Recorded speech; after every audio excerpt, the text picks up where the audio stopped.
이번에 뭐 아시겠지만 인원이 너무 많아서 한 28명을 잘랐어요. 그래서 제가 카운트를 좀 똑바로 했으면 되는데 옛날에 1월 초에 이렇게 예약하신 분 근데 그 엑셀 시트가 따로 있었는데 그거를 저는 몰랐어요. 그걸 모르고 그냥 쭉 이렇게 따로 하다가 나중에 이제 엊그제 이렇게 서베 보니까 104명? 104명인가 그렇더라고요. 그래서 뭐 하늘이 무너져도 여기에서 뭐 2층으로 만든 한이 있어도 104명은 불가능하거든요. 그래서 그 급격하게 전화를 해서 일단 뒤서부터 쭉 그냥 잘랐어요. 근데 정 안 된다라고 얘기하는 분은 뭐 그냥 데려갔고 그래서 아무튼 그래도 많아요. 그래도 현재 많고 일단 의자는 다 됩니다. 의자는 다 했기 때문에 제가 다 가능하고요. 자, 그래서 뭐 크게 문제될 것 같진 않고 그 다음에 이제 세미나 자체는 여태까지는 한 6시나 뭐 늦게 끝나면 7시 정도에 끝났어요. 뭐 빨리 끝날 때도 있고요. 그거보다. 아마 여러분들은 뭐 별 일이 없으면 거의 8시, 9시 정도에 끝날 거예요. 그래서 저는 6시까지만 할 거예요. 6시까지 하고 저는 바튼 터치해서 갈 겁니다. 할 거고. 여기는 8시까지 못 해요, 사람이. 네, 다 쓰러집니다. 6시까지 하면 제가 옛날에 10시까지 해봤는데 그거는 한 이틀 쉬어야 돼요. 그렇게 하면. 그래서 저 6시까지 하고 6시 이후에는 뭐 특강식으로 이렇게 할 거예요. 그래서 우리 쪽 기술사를 돌려가면서 뭐 예를 들어서 뭐 답안 작성 방법 뭐 이런 주제로 할 거고 그 중에 하나가 이제는 요번 87회 내일 모레 시험 발표죠. 87회 기출풀이도 그 안에 포함되어 있을 거예요. 그래서 뭐 제가 할 수 있는 모든 거를 다 집어넣습니다. 집어넣고 아무튼 그렇게 할 거고요. 그리고 뭐 제가 사실은 제가 한 6년 동안 이렇게 주말에 강의를 쉰 적이 없는데 다시 최근에 한 3주를 쉬었습니다. 3주를 쉬고 지금 이제 4주 만에 다시 이렇게 강의를 하는 건데 그래서 이 감을 잃었어요. 감을 잃어서 아마 1시간 정도는 좀 버벅거릴 수도 있습니다. 버벅거릴 수도 있고 그리고 이렇게 처음 보는 사람들 앞에서 이렇게 강의를 하면 제가 이렇게 솔직히 말하면 떨어요. 네, 진짜 떱니다. 그래서 1시간 지나면 좀 괜찮으니까 1시간까지는 뭐 그렇게 할 수 있고 자, 그래서 뭐 정보 처리 기술사 기본 전략해서 이렇게 되어 있습니다. 그리고 제가 뭐 74회 정보 관리에 이제 합격을 했는데 74회라 하면 지금 87회니까 열의 차이 나면 저기 5년 지난 거 아시죠? 그래서 6년 차에 들어왔습니다. 그래서 한 6년 전에 붙은 거고요. 그리고 뭐 PMP, IT 이런 필요 없습니다. 필요 없는데 이거 안 쓰면 이 PT가 좀 없어 보여요. 그래서 그러니까 필요 없고요. 시사 뭐 이런 거는 뭐 아시겠지만 학원 좋은 일 시켜주는 거예요. 그리고 밖에 나가서 어디다 이력서에 써도 아무런 의미도 없습니다. 오히려 많이 쓰면 감점돼요. 여러분들 이력서 써보셔서 아시겠지만 자격증은 항목 3개밖에 없어요. 거기에다가 이빨 채는 것도 별로 안 좋고 한 2개 정도 써주는 게 가장 좋은 것 같아요. 뭐 예를 들어서 어떤 사람은 저도 증만 개수를 치면 제가 뭐 직권 투자 상담사 증도 있거든요. 뭐 이런 것까지 다 카운트를 하면 제가 이 증이 저도 뭐 10개 넘어요. 근데 그거를 다 쓰면 여러분들이 인사팀장이라면 자르겠죠. 이 사람은 공부만 하는 일도 안 하고 그렇게밖에 볼 수 없어요. 별로 좋은 게 아닙니다. 자, 그래서 아무튼 제가 한 6년 정도 됐고 6년 정도에 이제는 그동안 어떻게 했냐면 정확히 말하면 이제 제가 이제 어린 나이에 합격을 했습니다. 근데 지금은 아마 여러분들하고 제가 민증을 까도 절대로 그 상위 3분의 1 나이 안에 들어가지 절대로 뭐 중간에 들어가지도 않습니다. 꽤 오래돼서. 근데 이 당시에는 아마 제가 우리 동기 중에서도 거의 막내에서 뒤에서 3번째 뭐 이랬어요. 그래서 그때 아마 최종 합격할 때가 나이가 32살에 일단 합격을 했고 그리고 6년 지났으니까 뭐 대충 나오죠. 네, 대충 나옵니다. 아무튼 그래서 합격을 했고 그리고 나서 이제는 합격한 다음에 제가 이제 지금 여러분들 뭐 다 아시겠지만 GIS라는 곳에서 제가 한 2년 6개월 정도 뭐 2년 정도 그 정도 활동을 했습니다. 그래서 무슨 과목 강의나 이런 것도 다 해봤고요. 네, 그래서 뭐 그런 부분도 다 알고 있고 그리고 한 3년 전에 그냥 어떻게 보면 회사 다니면서 그냥 한번 해본 게 지금 이 모습이에요. 지금 이 모습이 3년 전에 그냥 스터디 차원에서 그냥 한번 모집을 해봤는데 처음에 이제는 40명 정도가 와서 이렇게 지금까지 많이 발전을 했습니다. 그래서 지금 자체도 뭐 지금 세리 기술사 컴 뭐 이런 게 있지만 옛날에는 그 프리첼에서 했어요. 프리첼에서 뭐 그런 사이트가 뭐 큰 의미가 없다라고 생각을 해서 프리첼을 하다가 제가 이제 그 회사 나오기 전에 밑에 직원을 갈고서 사이트를 만든 게 세리기술사.com입니다. 저는 웹을 잘 못하기 때문에 아무튼 그렇게 지금까지 왔고, 그리고 여러분들이 26차인데 1회부터 26차까지 있는 건 아니에요. 그건 아닙니다. 사실은 뭐 약간 좀 농담반 진담반인데 10차부터 시작했어요. 왜 10차부터 시작을 했냐면 그냥 생각해도 1회부터 하면 좀 없어 보여서 그래서 무조건 10차부터 시작을 했습니다. 그러니까 26번에 이런 게 있었다라는 건 아니라는 거죠. 네, 그래서 10차부터예요. 그래서 한 3년 정도 일단 됐고, 저는 뭐 간략히 아시는 분도 아시겠지만 간략히 얘기를 드리면, 저는 그 IMF 때 솔직히 취업이 안 돼서 한 일본에서 한 1년 살다 왔어요. 일본에서 한 1년 프로젝트를 하다가 국내에 들어와서 벤처기업에 한 2달인가 한 석 달 다니다가, 벤처기업에 다니는데 이제 좀 기분이 나빴던 게, 똑같은 일을 하는데 그때 당시에는 뭐 예를 들어서 삼성 SDS나 LG CLS나 뭐 이렇게 같이 일을 해요. 그러면 내가 이 사람들한테 지시를 받고, 또 하나는 급여도 이 사람들이 더 많이 받아요, 보니까. 그래서 좀 이건 아닌가 보다 해서 이제 바꿨습니다. 바꿔서 불러 결론은 한 석 달 정도 지나서 또 동양증권에 입사를 했고, 한 7년 정도 되고 한 재작년에 퇴사를 했습니다. 그래서 재작년에 일단 퇴사를 하다가 이제 세리로 이제 한 거죠. 세리만 했어요, 세리만. 그다음부터 세리만 하고, 이제는 아르바이트로 비상금 감리, 그러니까 비상금 감리를 하고, 작년 중순 정도에 이게 여러분들 뭐 사람이 지금 이렇게 많다고 세리가 이렇게 많나 보다 그렇게 생각할지 모르겠는데, 이게 여름 되면 비수기예요. 그래서 여름 되면 먹고 살기가 힘듭니다. 그래서 한 3개월 정도 IBM에 입사를 했어요. 여름을 나야 되기 때문에. 그래서 3개월 정도 IBM에서 잠깐 아주 짧은 컨설팅 딱 하고 빠빠이 하고 나왔습니다. 그리고 나서 겨울 되면 다시 성수기에 돌아오거든요. 그래서 성수기에 돌아오고, 여러분 차스 이후에는 아마 비수기에 돌아와서 제가 또 뭐 어디에 잠깐 입사할지는 모르겠어요. 입사할지 모르겠는데, 아무튼 그렇게 해서 뭐 지금까지 온 거고요. 아무튼 뭐 내용은 그래요. 내용 그렇고, 기술사 공부는 한 1년, 딱 1년 정도 했습니다. 라이센스 취득할 때까지 1년 정도 해봤고, 그리고 제가 여러분들한테 좀 합격 이후에 뭐 이렇게 어떤 혜택이 있냐 이런 것들에 대해서는 제가 남들보다 좀 정확히 말씀드릴 수 있는 거는 뭐냐면, 제가 취득 이후에 여러 가지 시도를 많이 해봤어요. 예를 들어서 우리나라에서 제일 좋은 회사에다가 이력서도 내봤고, 그 다음에 뭐 아까 잠깐 얘기했죠. 컨설팅 팀에 입사도 해봤고, 그런 것 뭐 비상근으로 감리도 해봤고, 실제 이 라이센스가 어떤 효과가 있는지, 과장이 아니라, 과장은 굉장히 많습니다. 특히 인터넷에 있는 거는 거의 다 과장이에요. 이 자격증에 대해서 소개하는 것들은 가장 큰 과장이 저거죠. 기술사와 박사가 이렇게 서류를 냈더니 기술사가 붙더라. 그래서 기술사가 박사보다 좋다. 무슨 거짓말입니다. 이거는 어른들 갖고 완전 장난치는 거고요. 두 번째 과장이 감리사 자격증에서 미래 10대 유망 종목 자격증 감리사.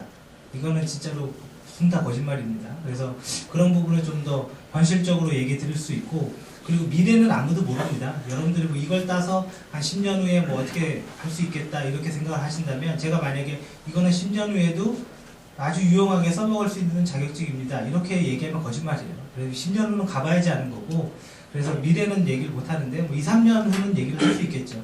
그래서 그런 부분은 제가 실질적으로 써봤기 때문에 뭐 별의별 걸 다 해봤습니다. 이 라이센스 가지고. 그래서 그걸 다시 얘기를 드릴 거고, 그리고 지금 뭐 미리 얘기를 드리면, 여기 정보처리 기술사 수검 전략 이렇게 PT가 있는데요.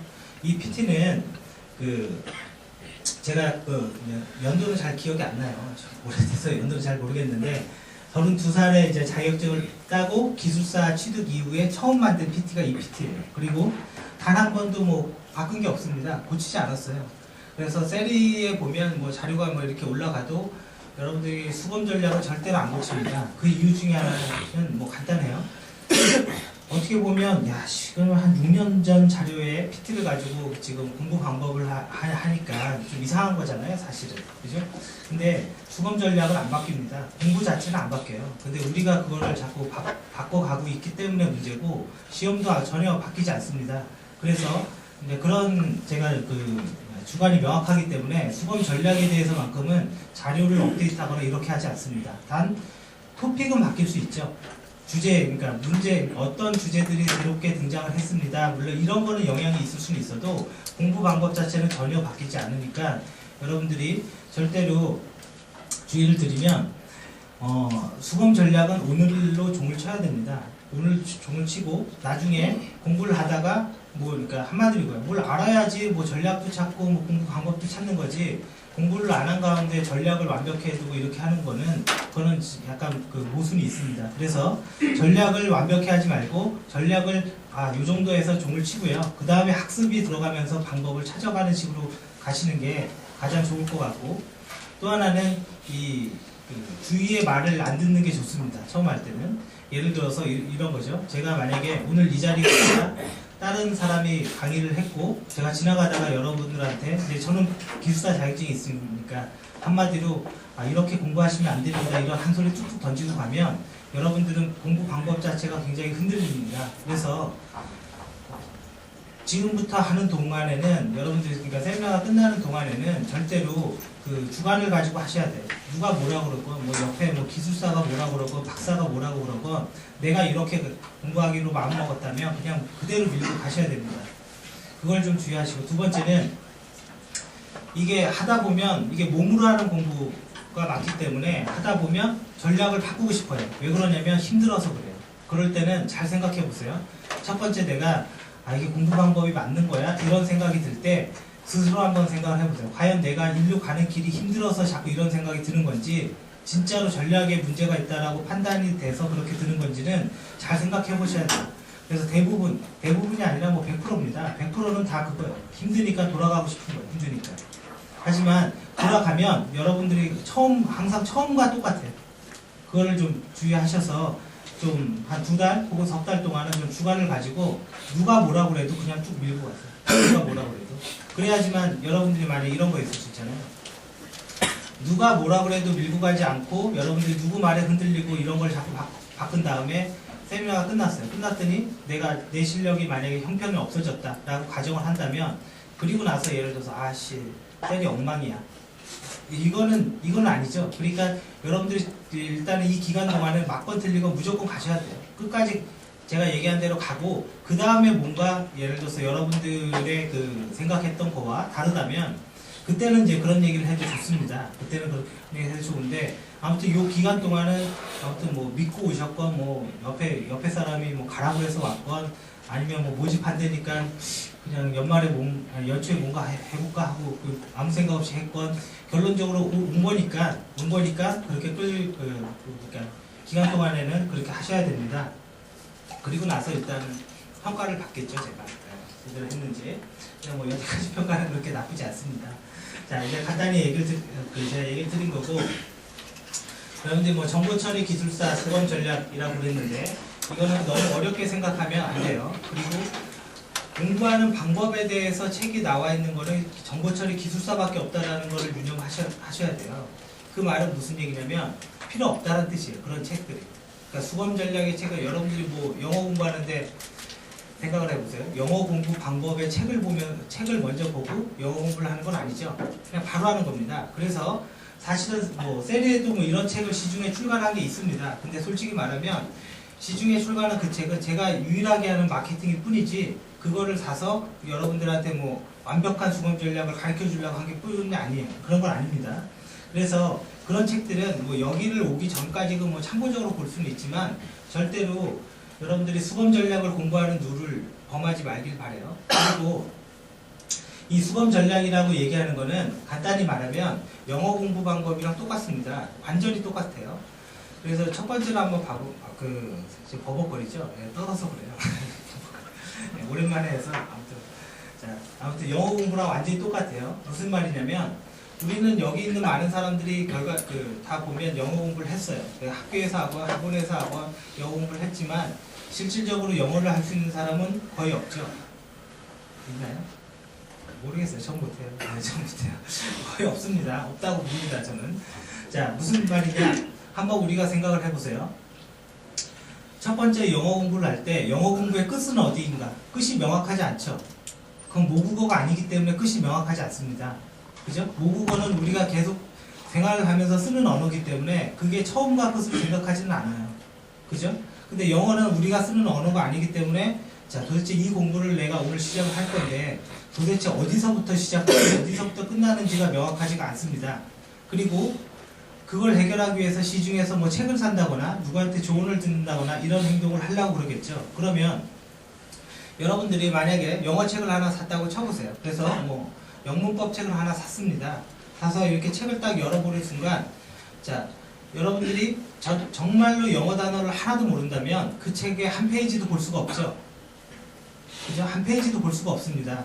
그래서 그 책을 제대로 이해하기 위해서 뭘 해야 돼요? 기본 단어를 외워야 되죠. 그죠? 하나도 모르는 사람은 기본 단어를 외워야지만 그 책을 알아줄 수가 있어요.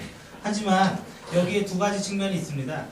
어떻게 생각하면 기본 단어를 반드시 외워야지만 영문법 책을 볼 수 있다라는 측면이 하나 있고, 두 번째는 거기에 한글로 영문법을 설명한 글들이 있죠. 그러면 주어는 뭐고 목적어는 뭐고 이런 말들이 있잖아요. 자, 그러면 여러분들이 생각을 해보세요. 어린애한테 그 책을 갖다 주고 자, 영어 단어 안다고 치세요. 그 사람이 이제 여기에 설명되어 있으니까 네가 읽고 이해하면 됩니다 라고 초등학생한테 그걸 갖다 줬어요. 그럼 초등학생이 그걸 이해하나요? 자, 여기에서 만약에 어떤 사람이 어렸을 때 나는 영어 공부를 한 번도 해본 적이 없다. 그러다가 성인이 돼서 직장생활을 하다가 하도 영어가 중요하다고 그러니까 한번 이제 영문법 책을 어른이 돼서 책을 사봤어요. 자, 거기에서 차이가 굉장히 큽니다. 고등학교 때 그렇게 공부한 거, 중학교 때 공부한 거랑 성인이 돼서 영문법 책을 본 거는 무슨 장점이 있냐면 주어라는 말을 정확히 알아듣기 시작해요. 무슨 말인지 아시겠어요? 목적어를 알아듣는다. 그러니까 그 어렸을 때 봤던 그 영문법 책이 옛날에는 그렇게 어려웠는데 그게 그렇게 어렵지 않고 진도가 빨리빨리 나가기 시작을 합니다. 그래서 두 가지가 있다는 거예요. 하나는 뭐예요?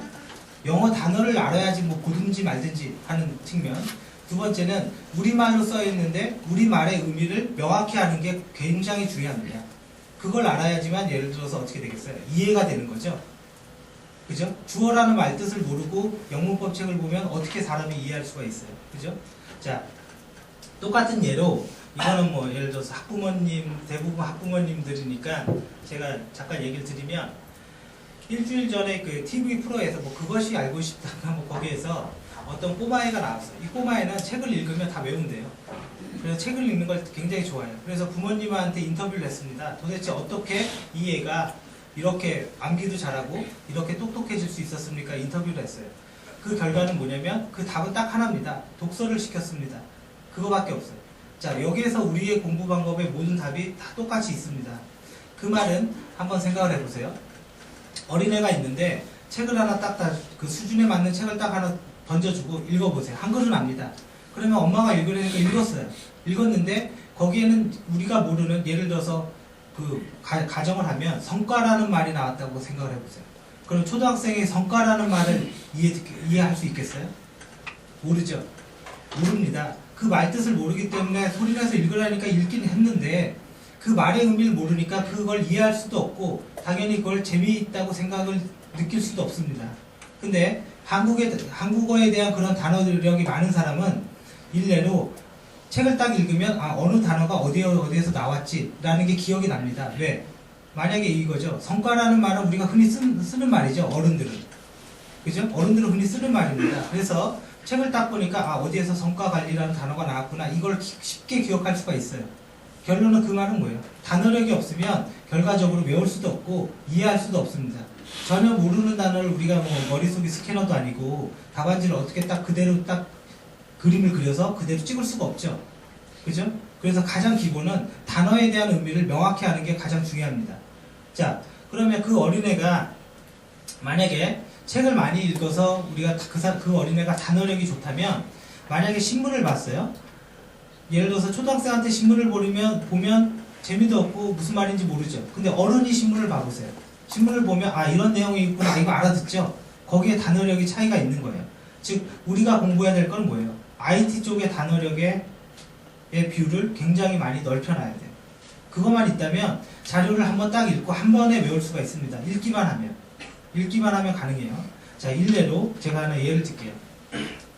제가 뭐 작년에 IBM에 입사를 했다고 얘기를 드렸는데 사실은 아까는 뭐 제가 비수기라서 입사를 했습니다 그랬지만 그건 솔직히 말하면 농담이고요. 헤드헌터가 저한테 전화를 했어요. IBM에 있는데 뭐 한번 넣어보실래요? 뭐 마음대로 해보세요 라고 그냥 그랬어요 솔직히. 그래서 갔는데 그래서 일단 그 사람이 했는데 뭐 1차가 통과가 됐더라고요. 그래서 기대도 안 하고 있었습니다. 또 면접은 또 봐야 될 거 아니에요. 또 그 사람 얼굴도 있으니까. 그래서 갔어요. 갔는데 이게 면접이 너무너무 어려운 거예요. 너무너무 어려워서 솔직히 여태까지 본 면접 중에 제일 어려웠습니다. 그래서 오기가 생겼어요. 내가 반드시 여기에서 안 다녀도 합격을 하고 안 다니겠다 라고 좀 오기가 생겼습니다. 거기에서 나왔던 문제가 뭐였냐면 그 매니저랑 그 임원이 있었습니다. 저는 사실 임원 면접이라고 해서 IBM의 영어 약자가 뭡니까 이런 거 물어볼 줄 알았거든요. 근데 뭐 보드마커를 딱 주면서 시나리오를 줍니다.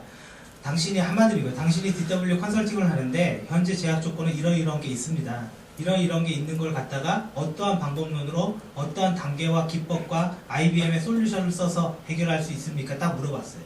자 그러면 여러분들이 우리가 예를 들어서 그 회사에 입사를 하는데 우리가 뭐 IBM의 솔루션을 알아야 돼요? 당연히 모르겠죠? 모르는 거죠? 그러면 어떤 사람은 그거예요. 아 나는 IBM의 솔루션을 모르니까 안 되겠구나 하고 얼굴 시뻘개지고 하면 끝입니다. 거기에서. 근데 모르는 게 저는 그냥 당연하다고 생각을 했어요. 내가 IBM 솔루션을 모르는 거고 또 하나는 DW 컨설팅이라는 거를 제가 해본 적이 없습니다. 해본 적이 없는데 컨설팅을 어떻게 할 건지를 지금 묻고 있는 거예요. 그죠? 그래서 첫 번째 그 문제를 해결하기 위해서 옛날에 그 엑센추어에 무슨 그 여자 이사 한 분이 있었어요. 나이는 굉장히 어린데 우리가 이제 제가 증권에 다녔을 때 이렇게 물어봤을 때 그 질문을 정리하는 방법을 그 사람한테 봤어요. 그래서 그 사람을 약간 흉내를 냈습니다. 왜 그러냐면 머릿속에서도 그 문제를 해결하려면 시간이 필요하잖아요. 문제 들어온다고 바로 답 나오는 거 아니죠. 뭐 컴퓨터도 아니고 그죠? 그래서 그분한테 이제 얘기 드린 게 이겁니다. 일단은 이 바둑판 모양으로 뭐 아시겠지만 이렇게 그리는 거죠. 이렇게 네판으로 이렇게 그 보드마카를 줬으니까 그림을 그렸습니다. 자, 그래서 그냥 한번 해본 거예요. 뭐 되든 안 되든 지금 저한테 질문한 질문은 DW 분야고 그 분야의 컨설팅을 얘기를 하고 그리고 거기에 기법과 프로세스를 물어봤습니다. 맞습니까? 라고 일단은 되물었어요. 왜? 요때 생각할 그 타이밍을 벌라고 저도. 그러면 자 그래서 OK를 받아서 자 그러면 DW이면서 처리하는 기법이라는 한 개가 나올 거고 컨설팅의 기법이라는 한 개, 두 개가 나올 거고 DW의 프로세스라는 한 개가 나와서 결론은 저는 이 문제를 풀려면 네 가지 방법을 해결해야 됩니다. 완전 굴하죠? 굴합니다. 그냥 순간적으로 쓴 겁니다. 그래서 네 가지 방법을 따로 제안을 하겠습니다. 하는데 저한테 준 제약 조건이 뭐냐면 IBM의 이렇게 안 넘어가네요. IBM의 솔루션을 해결해서 이 네 가지 전략을 세우라는 제약 조건을 주셨습니다. 라고 일단 되물었습니다. 그리고 이건 뭐예요? 말 그대로 제약 조건입니다. 근데 제가 IBM의 솔루션이 어떤 게 있고 어떤 기능이 있는지 모르지만 이 네 가지의 그 바둑판에 있는 네 가지 전략을 해결하기 위해서는 최소한 IBM 솔루션이라고 하면 이런 기능이 필요할 거라고 저는 생각이 듭니다. 라고 말을 하겠습니다. 라고 그랬습니다. 어떻게 되겠어요? 절대 안 떨어집니다. 네, 절대 안 떨어져요. 그 다음에 좀 엉망쳐도 안 떨어집니다. 그죠?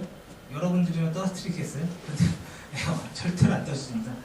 무슨 말이냐면 우리가 동료들이랑 말을 할 때도 그냥 쫙 자기의 그 하고 싶은 말이 뭔지도 모르고 그냥 쫙 얘기하는 사람과 예를 들어서 이겁니다. 발표를 하는데 자 우리가 뭐 어딜 컨설팅을 했어요. 자 우리가 컨설팅 해볼 경우가 첫 번째 사람입니다. 이 사람은 컨설팅 해볼 경우가 현재 용량도 부족하고 용량 계획도 없고 용량 담당자도 없습니다. 그리고 그 DW의 버전도 낮고 그리고 확장성 있는 시스템 아키텍처도 아닙니다. 쫙 이렇게 얘기를 했어요. 이렇게 얘기한 사람은 처음에 듣는 사람 입장에서 처음에 두 줄은 알아들어요. 그죠? 근데 그렇게 말하는 걸 10줄로 바꿔보세요. 그러면 맨 마지막에 두 줄만 듣는 사람이 기억이 나겠죠? 그죠? 그러면 이거를 잘 전달하려면 어떻게 해야 돼요?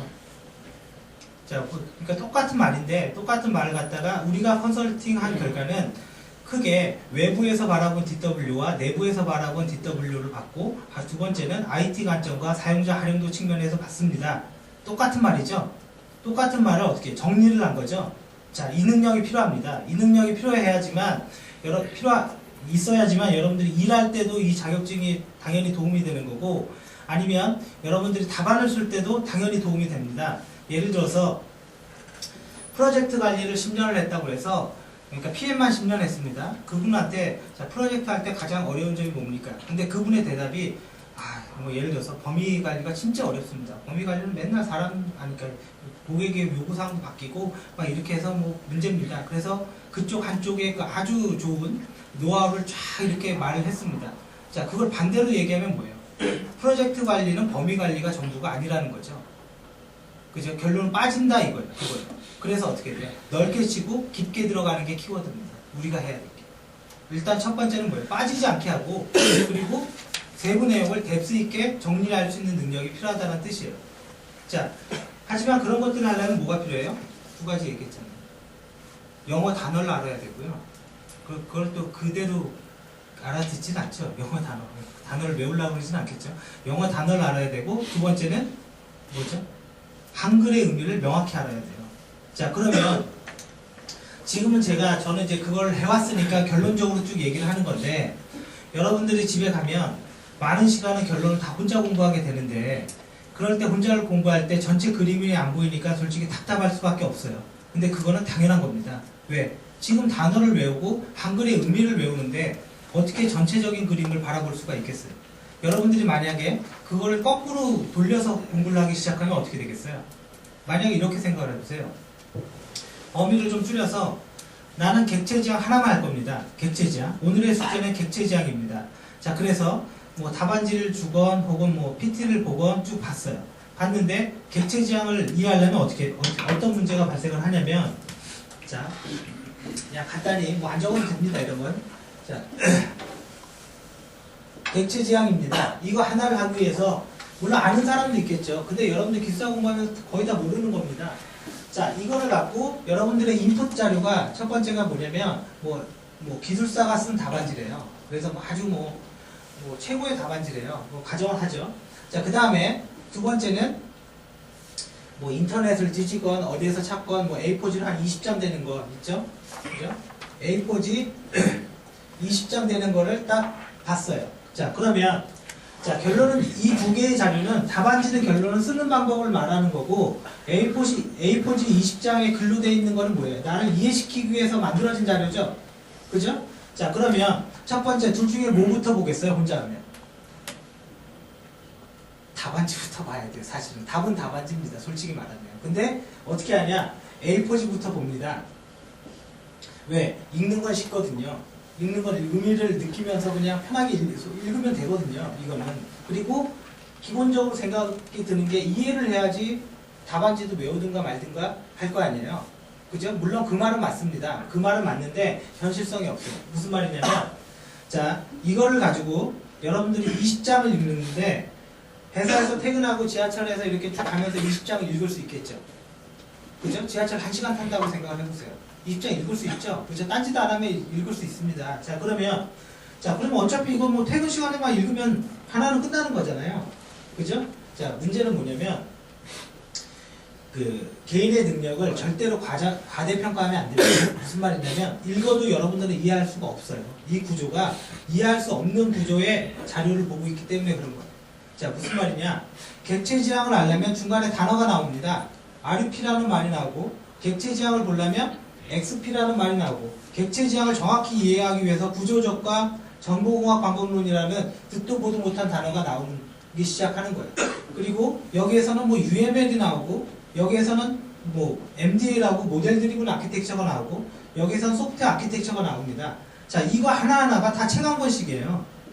그러면 어느 누가 감히 A4지 20장을 갖고 우리가 객체지향을 이해했습니다라고 얘기할 수 있겠어요? 이해를 못합니다. 단지 뜬구름 잡는 거죠. 아, 이런 건가 보다. 이 정도는 가능해요.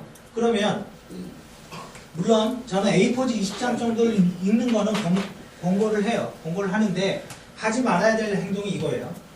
자, 이게 완벽히 이해가 안 됐기 때문에 나는 이 답안지를 외울 수도 없고, 그죠? 이해할 수도 없다. 그죠? 그 말이 맞는 것 같지만 그렇게 하면 공부는 끝납니다. 이제 그 말 하시게 돼요. 결과적으로 보면. 자, 왜 그러냐?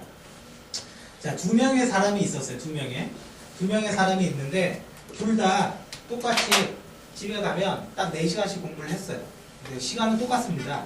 자, 이 두 명의 사람이, 한 사람은 나이가 굉장히 어렸어요. 이게 30대 초반이었고, 한 사람은 나이가 좀 높았어요. 이 나이가 높고 어림의 의미가 뭐겠어요? 경력이죠. 그죠? 그 경력이고, 일한 경험, 이런 거 얘기하는 거잖아요. 그래도 그냥 딱 절대적으로 보면, 나이가 많고, 경력이 많은 사람이 전반적으로 아는 것도 많고, 그죠? 들어본 것도 많을 거 아니에요? 그죠? 자기 주관도 명확하고. 그건 맞습니다, 이 말은. 대부분 다 나이에 비례합니다, 이건. 자, 그러면, 근데, 이 두 사람이 똑같이 4시간을 공부를 했는데 문제는 뭐냐면 이 나이가 어리고 솔직히 말하면 아무 생각 없는 사람은 모의고사를 보면 다 씁니다. 근데 뒤에 사람은 못 써요. 못 쓰는데 한 개의 주제에 대해서 설명을 해보라고 그러면 굉장히 잘합니다. 근데 이 쓰는 사람은 설명해보라고 그러면 아는 게 없기 때문에 얘기를 못해요. 딱 한마디 합니다. 그냥 외웠어요. 이게 다예요. 근데 그게 필요합니다. 사실은. 자, 무슨 말이냐면 한번 봐보세요. 집에 가서 자, 지하철 동안에 이 20장을 읽었어요. 읽었는데 이게 답답한 거죠. 제대로 이해가 안 되니까. 그래서 읽다가 RUP를 찾았습니다.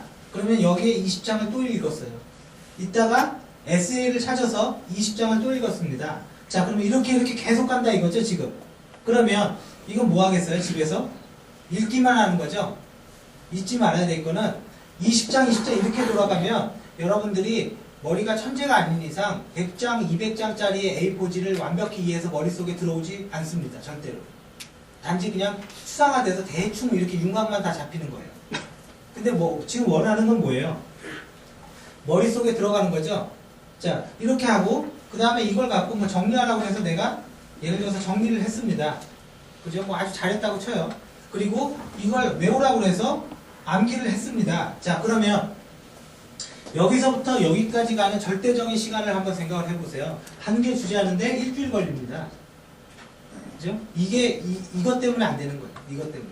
한 개의 주제에 일주일을 걸리면, 자, 토픽 A가 하나가 있습니다. 토픽 B가 하나가 있어요. 근데 우리가 가야 될 게, 예를 들어서 200개입니다. 자, 200개를 해야 되는데, 자, 200개를 해야 되는데, 한 개 주제가 일주일이 걸리고, 두 번째 주제가 일주일 걸리고, 세 번째 주제가 일주일이 걸리면, 4개 하면 한 달이죠? 그죠? 자, 그러면 뭐, 일주일에 2개 했다고 쳐보세요. 뭐, 2개 하고 3개 하고. 자, 그러면 3주째가 되는 날 어떻게 되겠어요? 여기에서 완벽히 이해한 거는 100지입니다. 여러분들이 잊지 말아야 될 거는 이해도 까먹습니다. 이해도 머리에 안 남아요. 자, 그러면 이거를 하지 않기 위해서는 해결할 수 있는 방법은 뭐죠? 아주 짧고 빠르게 가야 됩니다. 짧고 빠르게 종을 쳐야 됩니다. 여기서. 자, 그럼 이게 200개는 아니에요. 이 개수가. 아주 짧고 빠르게 얘가 아주 짧고 그 다음에 완벽한 이해는 아니지만 뭐 대충이죠. 그냥 대충 하고 다음 딱 넘어가면 뭐가 만들어지냐면 우리가 아까 제가 처음에 얘기한 영어 단어가 만들어집니다. 영어 단어. 자, 영어 단어가 만들어지면 여러분들은 두 번째, 세 번째 이거를 반복하게 하는 순간 뭐가 되냐? 이해가 어떻게 해요? 뎁스 있게 됩니다. 무슨 뜻이냐면 이거죠. 자, 여러분들이 다 전사는 했으니까 재사용이라는 말은 어떤 주제가 많이 나오죠. 어떤 자료를 봐도. 그죠? 아닌가요? 정말 안 나오는 거예요. 아니면 뭐 그냥 아무 생각 없이 우리 프로그램 짜도 재사용 하잖아요. 카피앤페스트에서. 그죠? 뭐 하잖아요. 많이 나오죠. 자, 근데 이 주제에서에도 재사용이 나왔고 두 번째 주제도 재사용이 나왔고 세 번째가 재사용이 나왔어요. 이게 단어죠, 이게 우리한테. 이게 단어입니다.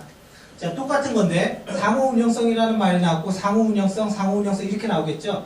여러분들 그 세리에 있는 답안지 다 봐보세요. 끝에 고려사항, 기대효과, 활용분야, 활성화 방안의 글들은 거의 비슷합니다.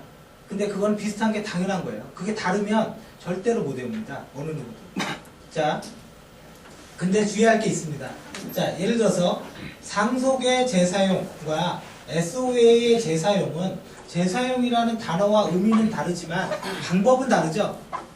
그죠? 그거는 알아들어야 돼요. 무슨 말이냐? 우리가 공부할 건 이거예요. 상속도 재사용을 하는데 상속은 어떻게 돼요? 클래스 간의 상속을 통해서 재사용하는 거고 SOA의 재사용은 서비스를 조립해서 그걸 오케스트레이션이라고 합니다. 그 오케스트레이션을 통해서 재사용을 하는 거고 모듈의 재사용은 뭐예요?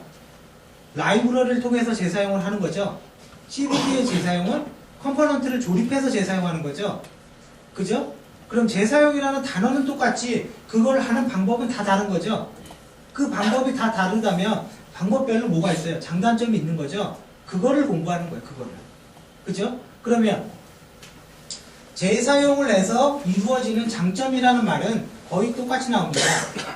비즈니스 적시성을 어떻게 해요? 재사용을 통해서 할 수 있는 거죠.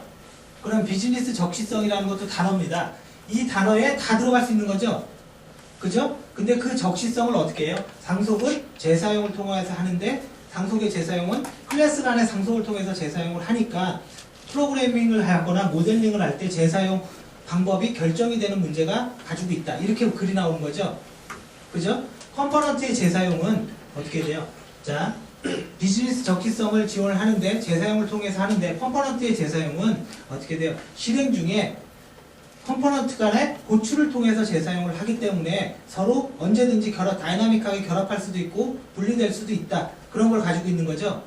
그죠? 자, 바로 이겁니다. 자, 그러면 여러분들이 여기 많은 사람들이 상호 운영성이라는 말은 그 말을 알든 모르든 저는 들어봤을 거라고 생각을 합니다. 자, 상호 운영성 이거 무슨 말이에요? 이거 자, 이렇게 얘기하면 오늘 수건 전략만 굉장히 오래 갑니다. 아무튼 무슨 말이에요? 저거랑 똑같은 거죠. 삼성의 TV를 사고 LG의 홈셔터를 사도 된다 이거죠. 그죠? 그렇게 해도 된다 이거죠.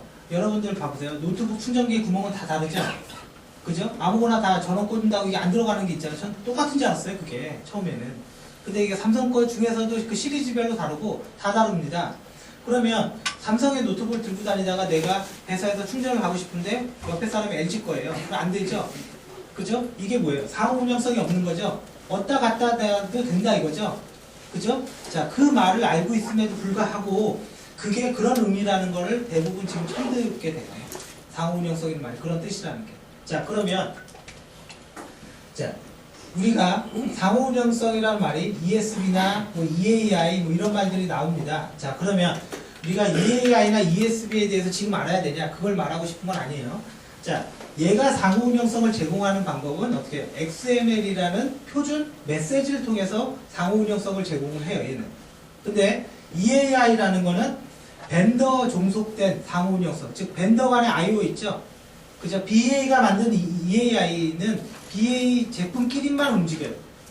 그러면 제품끼리만 상호 운영성을 제공하는 거죠, 얘는. 그죠? 그랬을 때 장단점이 나온다 이런 얘기죠. 똑같은 상호 운영성도. 그죠? 자, 이거를 얘기하는 거예요. 이게 단어력입니다. 이게 있어야지만 여러분들이 쉽게 답안을 치거나 자기 의견을 치거나 어떤 주제를 암기할 때 쉽게 외우는 거지 이런 게 없으면 여러분들 스캐너처럼 어느 누구도 A4지 답안지 하나를 완벽히 외워서 도장 찍듯이 탁 이렇게 못 찍어요. 뭐 한 면은 외우겠죠. 3면 외워보세요. 하고 싶지 않지. 그죠? 자, 그러면 여기에서 무슨 생각이 드냐면 두 번째 또 생각해 봐야 될 게 이 토픽이라는 걸 짧고 빠르게 가야 되는데 0에서 200개를 간다라고 쳐보세요. 근데 0에서 200개의 주제를 가는 동안 이런 단어들이 듣지 못한 단어들이 다 유니크하다고 생각을 해보세요. 못합니다. 그럼 못합니다. 그리고 우리가 아마 어떤 분들은 이런 게 있을 거예요. 공부를 하면 토픽하는 정리 속도가 나중이 되면 정리 속도가 빨라집니다. 그거를 잘못 들으면 글씨 쓰는 속도가 빨라져서 토픽을 정리를 빨리 한다. 이건 말이 안 되죠. 사람이 글씨를 아무리 빨리 써봤자 빨리 쓸 수 있는 속도는 한계가 있겠죠. 그죠? 그걸 했다고 원래는 처음 공부할 때는 하루에 1개 토픽을 내가 공부를 했는데 한 2달 지나니까 하루에 5개도 할 수 있습니다. 그럼 이 속도가 그렇게 5배가 되겠어요? 손으로 쏘는 속도가? 그렇지 않아요. 이게 말이 안 되는 거잖아요. 자, 그럼 왜 빨라지는 거예요? 익숙해지기 때문에 그런 거예요. 익숙해지기 때문에. 이 단어들이 어떻게 되는 거예요? 기본 틀을 베이스로 어떻게 해요? 나오던 게 계속 나온다 이거죠? 그 주제에 대해서 유니크한 것만 식별하면 된다는 뜻이죠, 그거는. 자, 그래서 그 주제에 유니크한 게 약 50개의 주제를 얘기를 하는 거예요. 다시는 50개도 필요 없습니다. 30개만 제대로 가면 내용은 거의 비슷하게 다 똑같이 나옵니다. 단지 기법이 다른 거죠? 그러니까 200개의 답안지건 1000개의 답안지건 다 외울 수가 있어요. 무슨 말인지 아시겠죠? 안 그러면 사람이 할 수 없는 게임을 하는 거예요. 이게 아니라면. 그죠? 자, 그래서 이렇게 되면 제가 기숙사 공부를 이렇게 하면서 이제 끝나고 이제 뭐 세리도 하고 뭐 이것저것 하면서 예전에 지금은 안 그럽니다. 지금은 안 그러는데 예전에 좀 제가 약간 놀랬던 게 뭐냐면 그 태어나서 그러니까 IT 쪽의 책만 돼요. 다른 분야는 절대 안 됩니다. 왜 안 되겠어요? 단어력이 없으니까 안 되는 거죠.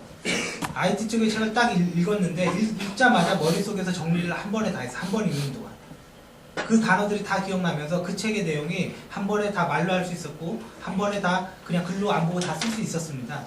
그래서 저는 처음에는 그냥 단순하게 생각했죠. 야, 씨, 뭐 천재 아니야? 이게 뭐 TV에 나오는 영재가 참 나이 먹었을 텐데 처음에는 약간 좀 거만하게 생각을 했죠. 진짜 대단하다. 그러고 있는데 두 번을 따고 봤는데 또 그러는 거예요. 그래갖고 처음에는 좀 하여튼 그렇게 하다가 나중에 알고 본 거는 그 책에 나오는 단어들을 제가 다 알고 있는 단어들이 나오더라 이거예요. 그게 그 단어를 알고 어떻게 돼요? 머릿속에서 맵처럼 정리가 딱 되면서 읽혀지더라 그거예요. 그러니까 그게 외우는 거예요. 그래서 여기 학부모님들 계시지만 어린애한테 여러분들 그 마인드맵 이렇게 학습시키는 학원도 있죠. 대부분 아버님들이라서 애들 교육에 별로 관심 없으신 모르겠는데 있습니다. 단어도 모르는 애들을 가지고 마인드맵을 학습시키면 어떻게 되겠어요? 기교만 배웁니다. 기교만. 무슨 말인지 아시겠어요? 단어를 알아야지 마인드맵이 의미가 있는 거지. 그죠? 그래서 거꾸로 가르치면 안 됩니다. 그러면 어떻게 돼? 독서가 있고 마인드맵이 있는 거예요. 그래서 애들 공부 방법과 우리가 하는 공부 방법이 똑같아요. 완전히 다른 게 없습니다. 그래서 영어 공부도 마찬가지고 그래서 여러분들이 그런 걸 할 필요가 전혀 없습니다. 뭐 전략을 찾거나 뭐 방법을 찾거나 그거는 전혀 없고 여러분들 뭐 학교 선생님들이 뭐 그런 얘기 하잖아요. 공부 잘하는 애들은 정리만 보면 안다. 왜 그러겠어요?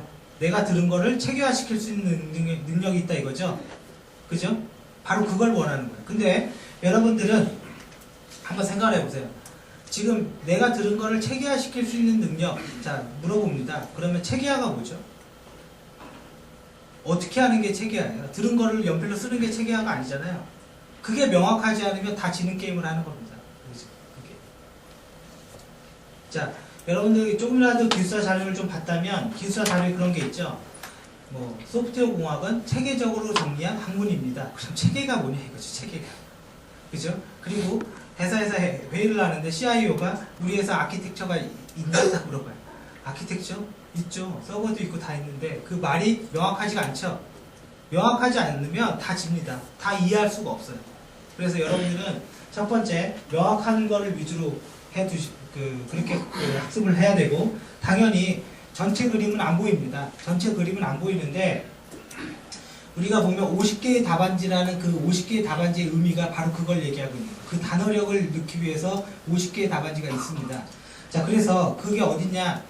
여러분들 그 셀에 보면 암기답안 메뉴 있죠? 그죠? 암기답안 메뉴에 뭐 정윤석 기술사가 50개 답안지 정리 뭐 이런 걸 올려놨어요. 헤더에 있어, 위에. 이쪽에. 그거를 얘기하는 겁니다.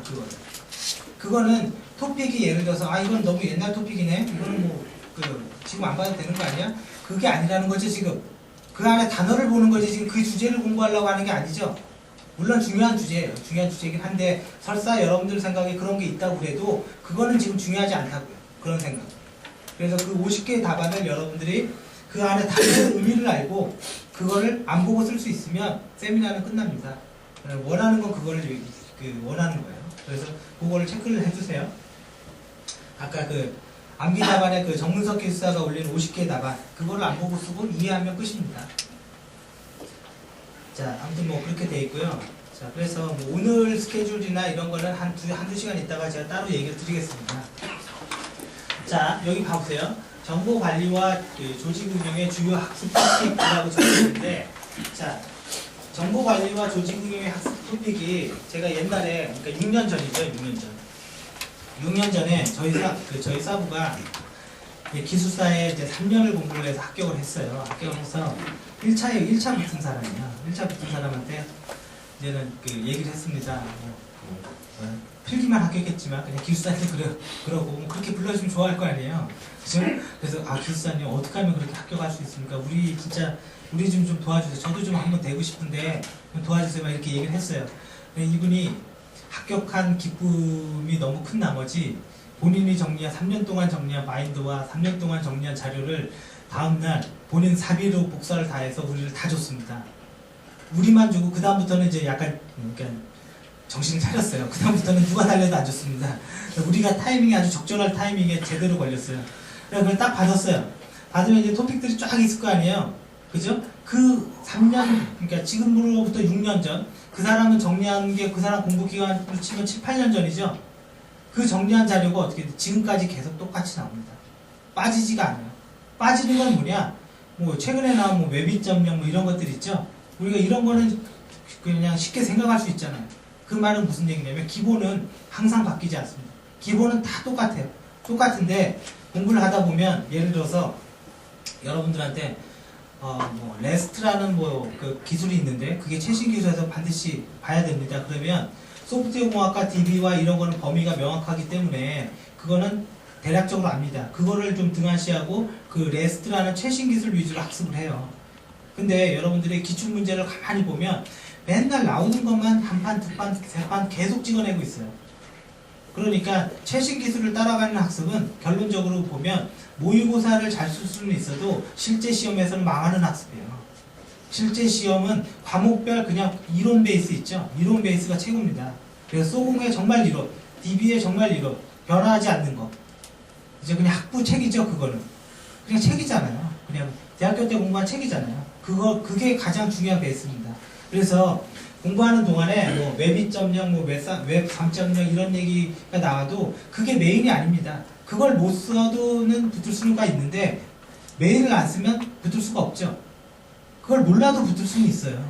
그죠? 그래서 베이스, 그러니까 그걸 기준으로 하되, 자, 그러면 여기 소프트웨어 공학이라는 토픽이 막 이렇게 주절주절 나와 있는데 과연 이런 것들이 이제 하나하나 보니까 이렇게 어렵죠?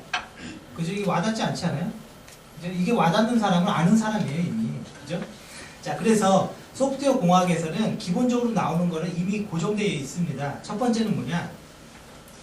비용 산정에 대한 거는 나옵니다. 기출문제 봐보세요.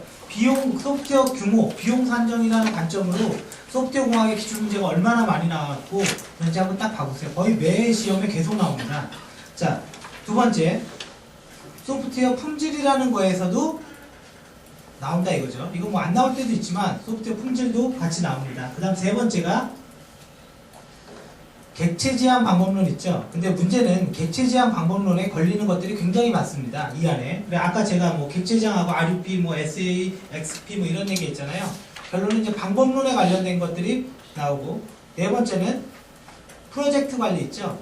프로젝트 관리 이런 것들이 나오고, 자 다섯 번째는 사실은 객체 지향 방법론 중에서 사실은 방법론 안에서 우리가 소프트웨어 테스트 있죠. 테스트